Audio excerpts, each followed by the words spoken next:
Selamat malam pemirsa, berjumpa kembali dengan saya di Eko Esdanan Jaya Channel. Hari ini saya ingin mereview kembali tentang sejarah pergerakan mahasiswa yang pada waktu itu mengangkat isu Kedung Ombo. Saya akan mengawali tentang Kedung Ombo ini. Ada cerita yang tegang, yang menegangkan, yang konyol, yang lucu juga ada. Dan memang di dalam perjalanannya perjuangan untuk masyarakat Kedung Ombo ini memang cukup lama. Kami saling membaur, saling membantu, baik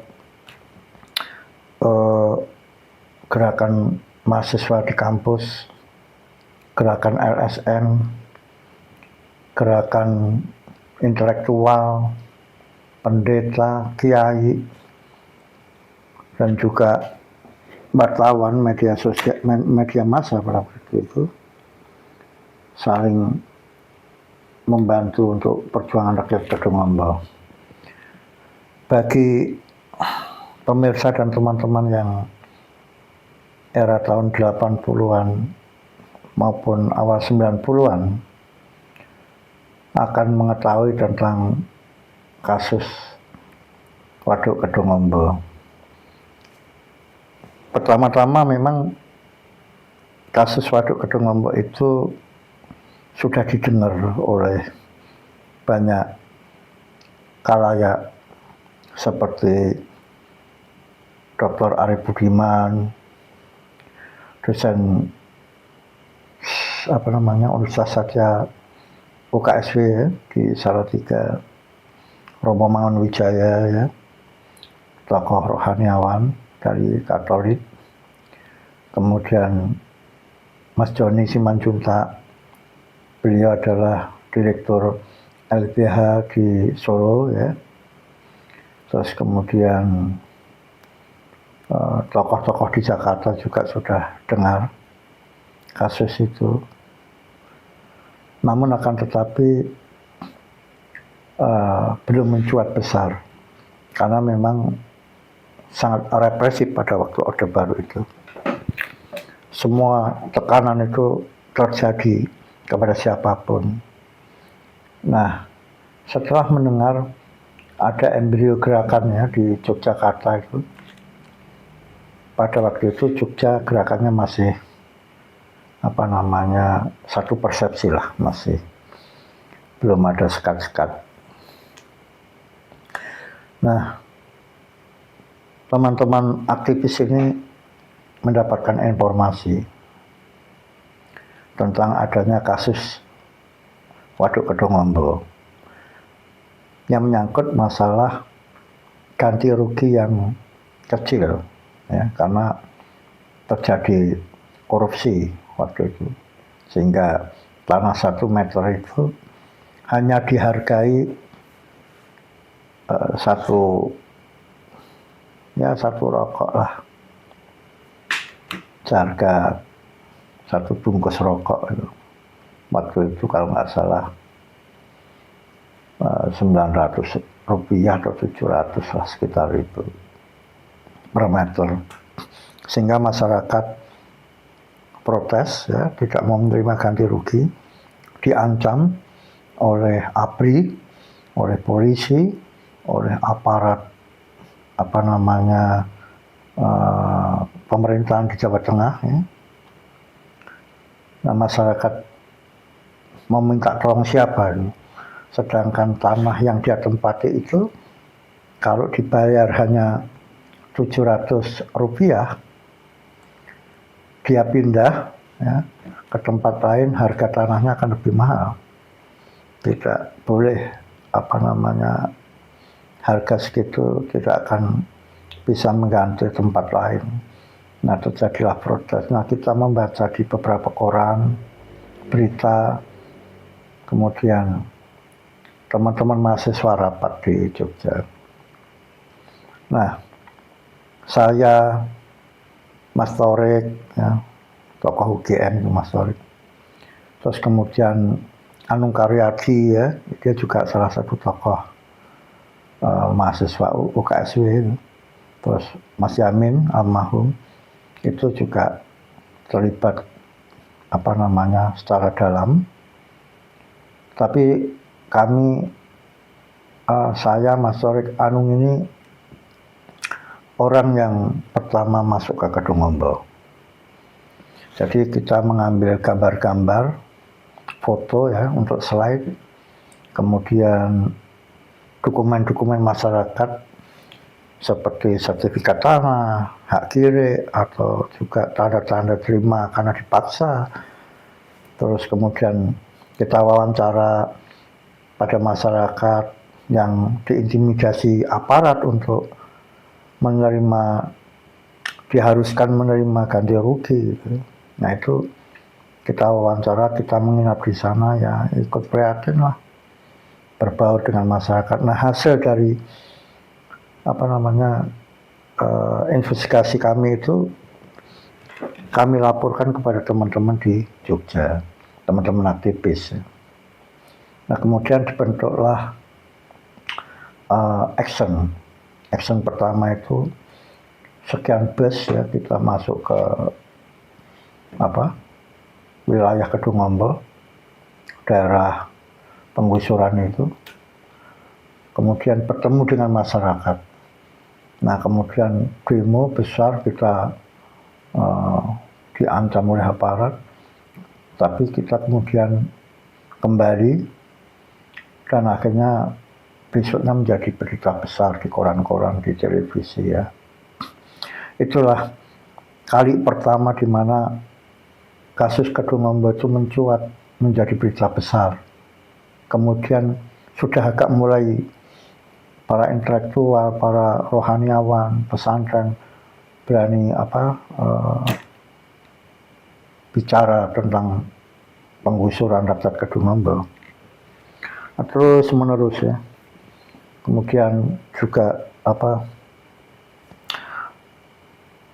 dukungan-dukungan dari beberapa kampus, aktivis kampus itu bermunculan.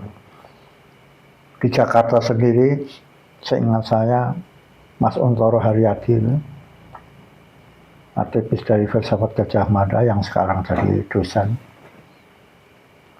di Janabada dan di Gajah Mada ya, nanti akan menjadi dosen di Gajah Mada pasca sarjana. Itu Mas Untoro Haryadi itu berangkat ke Jakarta dengan beberapa teman lah, saya lupa. Nah di sana sudah disambut oleh teman-teman, termasuk tokoh Bapak Gerakan kalau saya katakan itu, namanya Amir Sendaulay.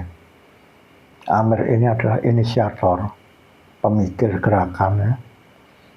Dia legendaris lah, yang menginspirasi banyak gerakan-gerakan di berbagai kota. Itu salah satunya Amir Sendaulay. Terus kemudian Agus Lenon ya. Terus ya tokoh-tokoh Jakarta seperti Daniel Indra Kusuma ya, yang kemudian terjadi polarisasi. Nanti akan saya ceritakan khusus bagaimana polarisasi gerakan-gerakan kemudian menjadi embrio dan kemudian menjadi besar di mana-mana. Itu nanti di belakang akan saya ceritakan untuk episode yang berlanjut, yang selanjutnya. Nah, di sana teman-teman dari daerah ini disambut oleh teman-teman di Jakarta. Kemudian adakan aksi dengan atas nama KSKPKO. KSKPKO itu kepanjangannya adalah Komite Solidaritas Korban Penggusuran Kedung Ombo. Nah itu KSKPKO. Itu ditandatangani dan disepakati oleh beberapa kota dari berbagai universitas, dari berbagai aktivis dari berbagai universitas. Itu mengadakan gerakan serentak di Jogja, di Semarang, di Salatiga, terus kemudian di Jakarta yang cukup besar, yaitu di depan Taman Makam Pahlawan Kalibata Jakarta. Mereka kenapa kok aksi di depan Taman Makam Pahlawan, bercerita tentang bagaimana kegelisahan masyarakat, mahasiswa ya, yang selama ini represif pada waktu Orde Baru itu sudah kemana-mana mengadu, sudah ke kementerian, ke presiden, ke gubernur, masalah penggusuran Waduk Kedungombo ini, masyarakat Kedungombo. Nah itu kita sudah mentok, artinya tidak ada orang yang bisa kita atau lembaga yang kita percaya ya untuk menerima dan menjawab aspirasi masyarakat. Nah sehingga punya kesimpulan dan memutuskan bahwa kita mengadu kepada pahlawan perjuangan yang ada di Kalibata. Itu adalah titik kulminasi perjuangan teman-teman aktivis mahasiswa pada waktu itu, karena sudah tidak percaya lagi kepada siapapun di negeri ini gitu. Pada pemerintah kita tidak percaya, pada aparat negara kita nggak percaya. Akhirnya kita mengadu kepada pahlawan agar pengaduan kita, doa kita ya, itu diterima oleh pahlawan. Nah, itu simbolik kita sarkasme terhadap pemerintah pada waktu itu. Nah, di Semarang juga diadakan aksi besar juga di depan kantor gubernur. Waktu itu gubernurnya Ismail ya. Dia kepercayaannya Soeharto waktu itu. Ismail, mantan Pangdam Diponegoro, terus kemudian menjadi gubernur. Nah, era Kedungombo ini menjadi konflik dengan pemerintah, masyarakat dengan pemerintah dan aparat itu pada waktu era Gubernur Ismail. Nah, teman-teman aksi besar di situ. Tapi terjadi insiden, ya, banyak yang menjadi korban, ada yang dibawa ke rumah sakit, ada yang ditangkap juga beberapa. Sama halnya yang di Jakarta juga dibubarkan dan juga ditangkap juga oleh aparat negara, termasuk Amir Hussein Daule, almarhum ya, juga Mas Untoro, banyaklah teman-teman Jakarta yang ditangkap, tapi 1 kali 24 jam waktu itu kemudian dikeluarkan.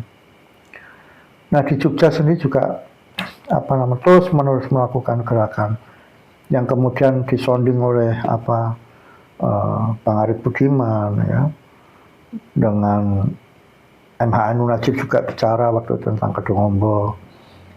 Romo Mangun ya, Ketol, dia melakukan rapat-rapat dan koordinasi. Terus kemudian, nah hasil investigasi kami ketika masuk Kedungombo awal itu menjadi bahan perjuangan teman-teman NGO, LSM ya, Lembaga Swadaya Masyarakat dari Indonesia, yang pada waktu itu ada pertemuan internasional dari berbagai negara di kota Brussel, Belgia. Nah, di sana tidak disangka bahwa kasus Kedungombo menjadi agenda pembicaraan internasional karena dibawa oleh forum LSM yang ada di Indonesia ini untuk menjadi dipresentasikan di sana. Hebohlah dan besar menjadi berita. Kemudian pemerintah merasa kecolongan dan waktu itu Soeharto yang saya dengar marah besar. Kemudian represif itu semakin keras pada kami, pada kampus, pada gerakan. Para intelektual juga diintimidasi, pokoknya yang membela rakyat Kedungombo diintimidasi. Tapi kami tidak pernah gentar dan kami tidak pernah putus asa. Gerakan mahasiswa adalah menjadi menjadi snowball, menjadi besar. Karena gerakan Kedungombo, gerakan rakyat Kedungombo menjadi pemicu atau semangat daripada atmosfer gerakan kampus di berbagai kota ya, seperti Bandung juga ikut membantu solidaritas ya. Di sana juga ada masalah tentang kasus tanah agraria kayak seperti misalnya kasus kaca piring.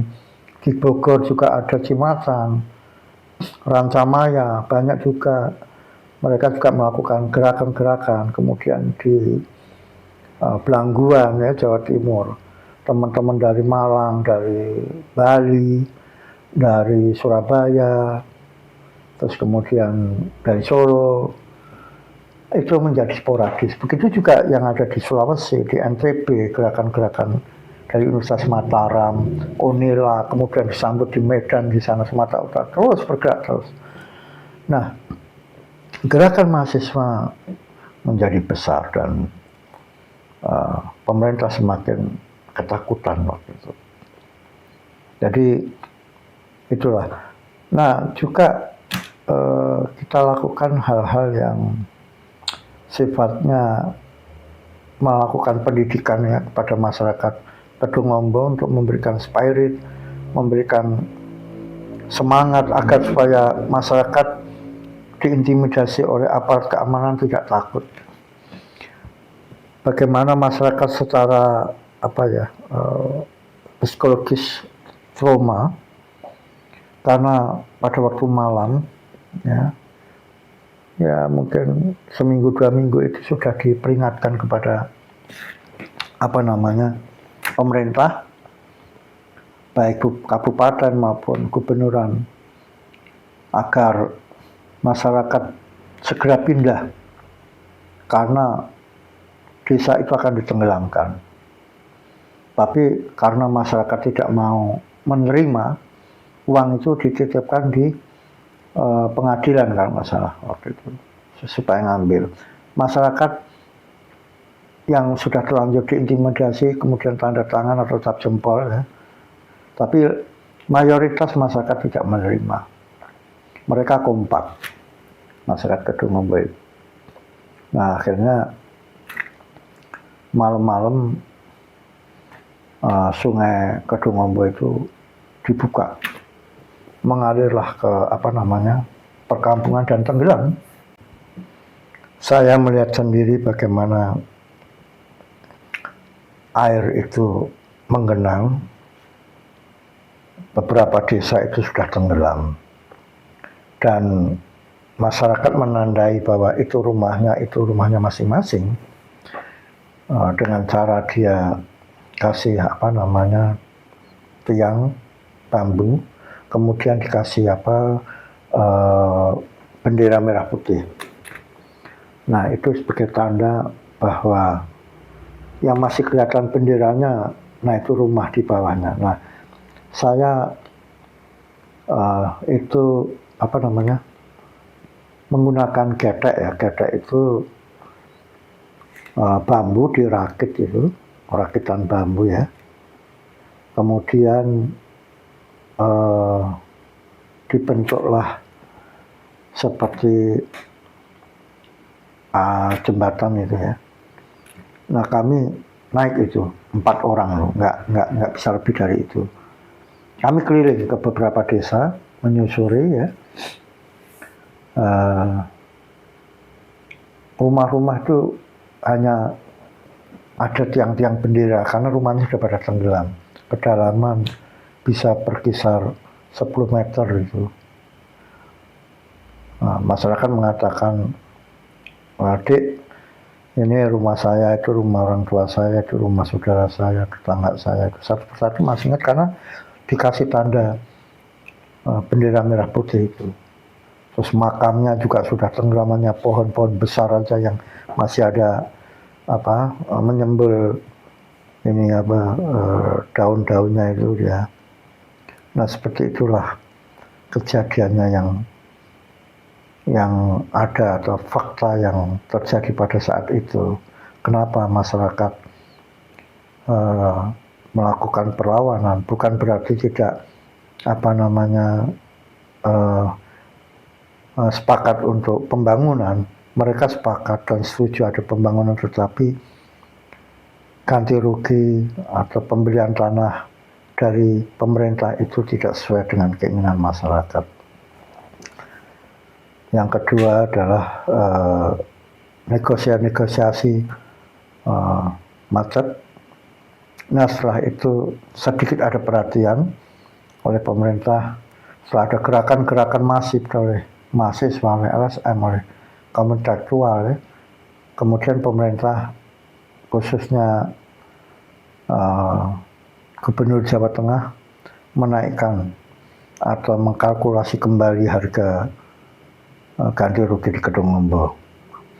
Tetapi cerita ini semua ada nuansa yang menggelikan ya. Pada waktu itu saya bersama Mbak Damai Ria Papahan, dia aktivis perempuan dan pejuang perempuan untuk Kedungombo, untuk asasi manusia, yang pada waktu itu Mbak Damai masih kuliah di antropologi Gajah Mada. Nah, kami sepakat akan berkunjung ke Kedungombo untuk melihat masyarakat. Kami berjanji bertemu di depan kabupaten Boyolali. Nah, di situ ada teman-teman dari aktivis UKSW dari Salatiga, terus dari IAIN Salatiga, terus dari Solo juga, dan beberapa kota ya.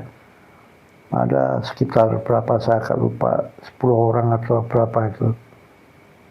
8 nggak salah. Kemudian kami merangsek ke kabupaten, ingin menemui bupati, tapi bupatinya marah-marah karena sedang upacara, kami tungguin. Kami adalah tamu yang tidak diundang. Kita tongkrongin di kantornya, kemudian sempat berdebat dengan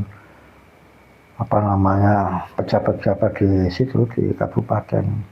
Intinya bahwa kami akan ke Kedungombo itu. Kalau tidak boleh diizinkan, karena tidak boleh diizinkan untuk masuk waktu itu, dijaga oleh tentara kan, oleh polisi, tentara, oleh aparat. Siapapun yang masuk yang bukan warga Kedungombo akan ditangkap. Itu ada peraturannya, itu tertulis di lapangan di Kedungombo. Nah, akhirnya teman-teman itu kalau memang tidak boleh masuk ke Kedungombo, orang luar ya kita izin aja, kalau perlu diantar.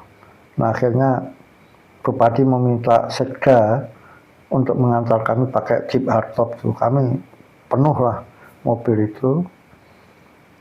Nah, teman-teman ini sebenarnya pengen menginap dan pengen berlama-lama bertemu dengan masyarakat, ingin wawancara, ingin mengambil gambar. Kita datang, tiba sampai lokasi di Kedungombo itu sekitar jam 3 sore. Nah, Damai bilang, kok sebaiknya kita minta izin aja nginap di sini dengan teman-teman kita semua ini, supaya kita bisa bincang-bincang dengan masyarakat dengan ini. Tapi gimana caranya? Kalau izin pasti nggak mau, sedangkan sopirnya ini Sekda tadi kan sendirian tuh, pakai mobil jeep itu. Dia nggak mau pulang sendiri tanpa kita, karena diminta oleh atasannya berangkat dan pulang itu bareng gitu. Tidak ada yang tercecer atau tertinggal. Akhirnya saya punya akal, udah Mai, kamu duluan aja sama teman-teman. Kenapa? Udah, pokoknya nanti kita nginap di sini lah. Nah, saya punya akal. Setelah teman-teman meninggalkan kami, saya sendiri, itu mobil hardtop itu saya kempesin loh, udah kempes loh.